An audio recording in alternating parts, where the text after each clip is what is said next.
નમસ્કાર મિત્રો અત્યારના સૌથી મોટા અને અગત્યના સમાચારમાં વાત કરીશું। રાજ્યના 79 તાલુકામાં નોંધાયો છે વરસાદ। રાજ્યમાં વરસાદી માહોલ યથાવત છે। સામે આવેલા આંકડા અનુસાર ગુજરાતમાં 79 તાલુકામાં મેઘમહેર થઈ છે। સૌથી વધુ અમદાવાદ શહેરમાં 1.5 ઇંચ તેમજ બનાસકાંઠાના વડગામમાં 1 ઇંચ વરસાદ નોંધાયો છે। ખેડાના મેમદાવાદમાં પણ 1 ઇંચ વરસાદ નોંધાયો છે। આ ઉપરાંત વડોદરામાં સતત બીજા દિવસે ધોધમાર વરસાદ વરસ્યો હતો। આણંદ જિલ્લામાં પણ મેઘમહેર જોવા મળી હતી।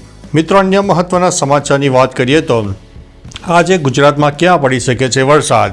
હવામાન વિભાગની આગાહી પ્રમાણે ઉત્તર ગુજરાતમાં અનેક વિસ્તારમાં વરસાદની શક્યતા છે। આગામી 7 દિવસ તમામ જિલ્લામાં હળવા મધ્યમ વરસાદની શક્યતા રહે છે।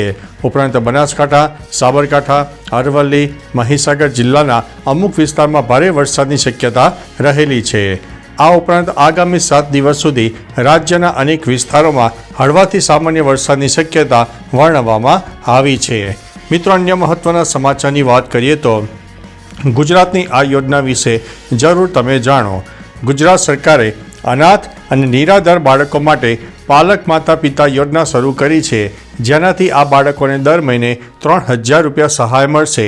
બાળકના માતા પિતા બંનેનું અવસાન થયેલ હોય તો તેના પિતા કે માતાએ બીજા લગ્ન કર્યા હોય તેવા બાળકોને આ યોજના લાગુ પડે છે।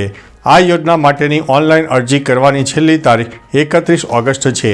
યોજનાનો મુખ્ય ઉદ્દેશ્ય અનાથ અને નિરાધાર બાળકોને આર્થિક સહાય પૂરી પાડવાનો છે। મિત્રો, અન્ય મહત્વના સમાચારની વાત કરીએ તો 9 સ્ત્રીઓને મારનાર આરોપીની ધરપકડ। બરેલીમાં મહિલાઓની હત્યા કરનાર સિરિયલ કિલરની શુક્રવારે ધરપકડ કરવામાં આવી છે। સિરિયલ કિલરની ઓળખ કુલદીપ તરીકે થઈ છે। બરેલીના એસએસપી અનુરાગ આર્યએ આ જાણકારી આપી છે। આરોપી મહિલાઓને પોતાની જાળમાં ફસાવતો હતો, જે બાદ તેમને શારીરિક સંબંધ બાંધવા માટે મજબૂર કરતો હતો। જ્યારે તેઓ ના પાડતા ત્યારે તે મહિલાઓને મારતો હતો અને સાડી વચ્ચે તેનું ગળું દબાવી દેતો હતો અને તેની હત્યા પણ કરી દેતો હતો। મિત્રો, અન્ય મહત્વના સમાચારની વાત કરીએ તો સિઝનમાં સ્પેશિયલ ટ્રેનો દોડાવાશે। ટ્રેનમાં પ્રવાસ કરનારા પ્રવાસીઓ માટે એક ખુશખબરી સામે આવી છે। ભારતીય રેલવે તરફથી સુરતના ઉધનાથી ગાજીપુર શહેર વચ્ચે સ્પેશિયલ ટ્રેન દોડાવવાનો નિર્ણય લેવામાં આવ્યો છે। જોકે આ ટ્રેનની ખાસ વાત એ છે કે તે સંપૂર્ણ રીતે અનરિઝર્વડ રહેશે અને તમામ કોચ જનરલ ક્લાસના રહેશે। આ ટ્રેન ઉધના ગાજીપુર વચ્ચે રાજસ્થાનના કોટાથી થઈને જશે। પ્રવાસીઓ ટ્રેન વિશેની જાણકારી હેલ્પલાઇન નંબર 139 પરથી મેળવી શકશે। મિત્રો, અન્ય મહત્વના સમાચારની વાત કરીએ તો લોકસભામાં રજૂ કરાયું બેન્કિંગ કાયદો બિલ। નાણામંત્રી નિર્મલા સીતારમણે લોકસભામાં બેન્કિંગ કાયદા બિલ 2024 રજૂ કર્યું છે। આ બિલમાં એવી જોગવાઈ છે કે દરેક બેંક ખાતાધારક એક ખાતા માટે 4 નોમિની નોંધણી કરાવી શકશે। જોકે આ એક વૈકલ્પિક જોગવાઈ છે। વિપક્ષના કેટલાક સાંસદોએ બિલનો વિરોધ કર્યો હતો। કોંગ્રેસના નેતા મનીષ તિવારીએ કહ્યું છે કે રાજ્યોને સહકારી મંડળીઓ અને સહકારી બેંકો સંબંધિત કાયદામાં સુધારો કરવાનો અધિકાર છે। મિત્રો, અન્ય મહત્વના સમાચારની વાત કરીએ તો ગુટખાની જાહેરાત કરનારા અભિનેતાઓ પર જ્હોન અબ્રાહમે નિશાન સાધ્યું છે। અભિનેતા જ્હોન અબ્રાહમે એક ઇન્ટરવ્યૂમાં એવા કલાકારો પર નિશાન સાધ્યું છે જેઓ પાન મસાલા જેવી વસ્તુઓને જાહેરાત કરે છે। તેમણે કહ્યું છે કે મૃત્યુને ક્યારેય વેચશે નહીં અને તે તેના ચાહકો માટે રોલ મોડલ બનવા માગે છે અને જો તેને અનુસરતા લોકો તેની વસ્તુઓને અનુસરતા નથી તો તેનો અર્થ છે કે તે ચાહકો તેના સાચા ચાહકો નથી। તમને જણાવી દઈએ કે જ્હોન જલ્દી જ ફિલ્મ વેદામાં જોવા મળનાર છે। મિત્રો, અન્ય મહત્વના સમાચારની વાત કરીએ તો ગુજરાતમાં એકમાત્ર સિંહ સ્મારક। અમરેલીના રાજુલાના ભેરાઈ ગામ પાસે એક સિંહણ સ્મૃતિ સ્મારક બનાવવામાં આવ્યું છે। તે વિશ્વનું એકમાત્ર સિંહણ મંદિર છે જે ગામના લોકો દીવો પ્રગટાવે છે અને સિંહ સ્મારક તરીકે ઓળખાય છે। રાજુલાના લોકો આ મંદિરને ભગવાનના મંદિર તરીકે પૂજે છે।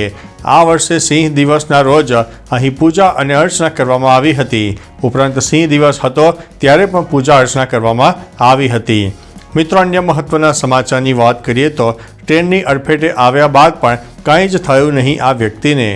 ગુજરાતીમાં કહેવત છે કે રામ રાખે તેને કોણ ચાખે। આવો જ એક ચોંકાવનારો કિસ્સો ઉત્તર પ્રદેશના બિજનૌરમાં સામે આવ્યો છે, જ્યાં એક ટ્રેન સ્પીડમાં જઈ રહી હતી ત્યારે અચાનક સામે પાટા પરથી એક વ્યક્તિ દેખાયો. લોકો પાયલોટે જીઆરપીને જાણ કરી એ વ્યક્તિ ટ્રેનની અડફેટે આવી ગયો હતો. જ્યારે પોલીસ સ્થળ પર પહોંચી ત્યારે તે પાટા પર પડ્યો હતો, પરંતુ તેને જરા પર ઈજા પહોંચી ન હતી. મિત્રો, અન્ય મહત્વના સમાચારની વાત કરીએ તો આઈઆઈટી ઇન્દોરને શેના માટે બનાવ્યા છે ખાસ shoes? Indian institute of technology એટલે કે આઈઆઈટીએ સૈનિકો માટે એક નવું સંશોધન કર્યું છે.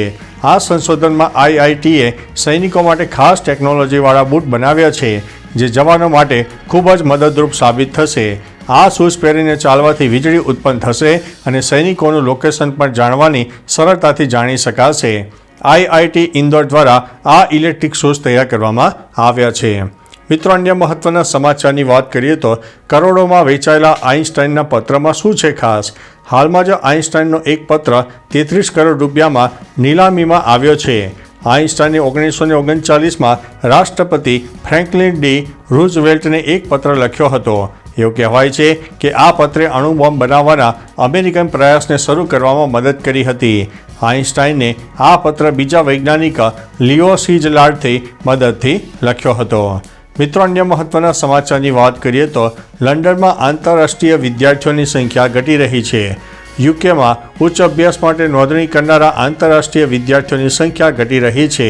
આ અંગેના ડેટા ઉપર નજર નાખીએ તો જાણવા મળે છે કે વર્ષ 2023ની સરખામણીએ આ વર્ષે જાન્યુઆરી અને જુલાઈ મહિનામાં આવનારા સ્ટુડન્ટ વિઝા અરજીઓમાં 16% ઘટાડો નોંધાયો છે. આ વર્ષે અહીં પોસ્ટ ગ્રેજ્યુએશન માટે આવનારા વિદ્યાર્થીઓની સંખ્યામાં 50% સુધીનો ઘટાડો થયો છે. મિત્રો, અન્ય મહત્વના સમાચારની વાત કરીએ તો ગુજરાતમાં ચાંદીપુરા વાયરસનો કહેર.